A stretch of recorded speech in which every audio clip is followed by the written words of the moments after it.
There's something unsettling about late-night phone calls. They're rarely good news, but for Carla, the call she received one icy January night was far beyond anything she could have imagined. Carla lived alone in a modest apartment in the city. A young professional, she often stayed up late finishing reports or catching up on her favorite true crime podcasts. It was just after 1 a.m. when her phone rang. The caller ID showed an unknown number. Hesitant, she decided to let it go to voicemail, but the ringing persisted, 3 times in a row. On the 4th, she picked up. "Hello?" Carla's voice was cautious. At first, there was nothing but static on the other end. Then, a faint voice emerged, almost like a whisper. "Help me." Carla froze. "Who is this?" she demanded. The line crackled, and the whispering voice repeated, "Help me. It's so cold." Then the line went dead. Her heart raced. She stared at her phone, half expecting it to ring again. When it didn't, she rationalized that it was probably a prank call. Yet, something about the voice lingered in her mind. It sounded familiar. The next day at work, Carla tried to brush off the incident. But as night fell, an uneasy feeling settled over her. At exactly 1 a.m., her phone rang again, the same unknown number. This time, she answered immediately. "Who is this? What do you want?" The static was louder this time, almost deafening. Through the noise, she heard a sobbing voice. "Please help me." "Where are you? What's happening?" Carla asked, panic creeping into her voice. But instead of an answer, the static cut out, replaced by a chilling sound, the faint but unmistakable noise of a child's laughter. Carla's blood ran cold. "Who are you?"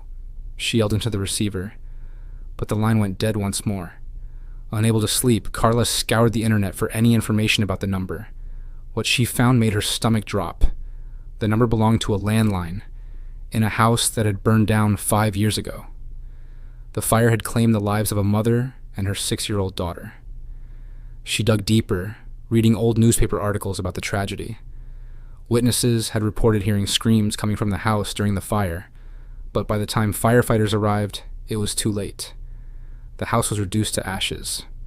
Strangely, one report mentioned that neighbors had previously complained about mysterious sounds, childlike laughter and faint whispers coming from the house even before the fire. The next night, Carla was prepared. She stayed up with her phone in hand, waiting for the call. When it came, she answered immediately. "Why are you calling me?" she demanded. This time the voice was clearer. "You have to tell them." "Tell who?" "Tell them what?" But instead of answering, the voice began to sob uncontrollably. The sound of a door creaking open came through the line, followed by heavy footsteps. Then, a chilling voice, not the whispering one, spoke. "Stay away, Carla. You can't help them." The call ended abruptly. Carla sat in silence, her mind racing. How did they know her name? Over the next few days, Carla's life turned into a waking nightmare. Her phone calls became more frequent, and strange things began happening in her apartment. Lights flickered, doors opened on their own, and she often felt an icy chill that couldn't be explained by the winter weather. The once comforting hum of her apartment now felt oppressive, as if unseen eyes were watching her every move. One night, Carla woke to the sound of whispering. It wasn't coming from her phone this time. The whispers were in her bedroom, surrounding her. She sat up, her heart pounding, and turned on the lamp beside her bed. The room was empty, but the whispers continued, growing louder. They seemed to echo from the walls themselves. Desperate, Carla reached out to a paranormal investigator. The team arrived with equipment and spent the night in her apartment. Around 1 a.m., as expected, Carla's phone rang. The investigator answered on speaker. "Who is this?" the investigator asked firmly. The static crackled and the whispering voice returned. "Help me. Tell them the truth." "Tell who? What truth?" Suddenly, the temperature in the room plummeted. One of the investigators screamed as a shadowy figure appeared in the corner of the room. The shadow moved toward Carla, its hand outstretched. As it reached her, the voice from the phone boomed, no longer a whisper but a terrifying roar. "Leave them alone!" The lights in the apartment exploded, plunging the room into darkness. When they finally managed to turn on a flashlight, the shadow was gone. Carla's phone lay shattered on the floor, the screen showing one final message. You were warned. The paranormal team later discovered that the mother and child who died in the fire had been trying to escape an abusive husband. The whispers had been the child's pleas for help, while the angry voice belonged to the man who had caused their deaths.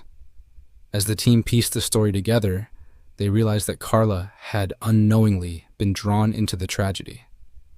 The spirits had reached out to her, desperate to share their story, but their tormentor, even in death, had tried to silence them. Carla moved out of her apartment soon after, but she never stopped hearing the faint sound of static in the silence of the night.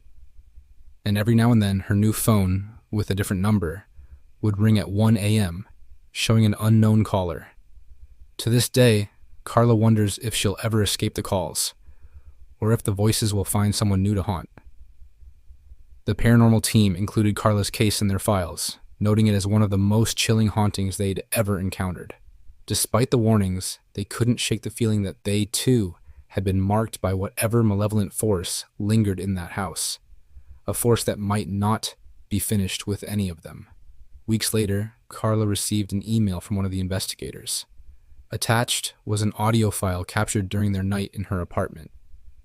The recording was faint but unmistakable, a child's voice whispering, "Thank you," followed by the sound of footsteps fading into silence. Carla felt a shiver run down her spine. Was it over? Or was this just the beginning of something far worse? To my dear subscribers, thank you for tuning into this spine-chilling story. The unsettling events of Carla's experience serve as a reminder that the past can reach into the present in ways we may never fully understand. If you enjoyed this story and want more terrifying tales, be sure to like, comment, and subscribe to Spooky Chilling Tales. Let me know in the comments if you've ever had an eerie experience, or if there's a ghostly story you'd like me to cover next. Remember, the more we explore the unknown, the more it stares back at us. Stay spooky, my friends. Until next time, sleep tight.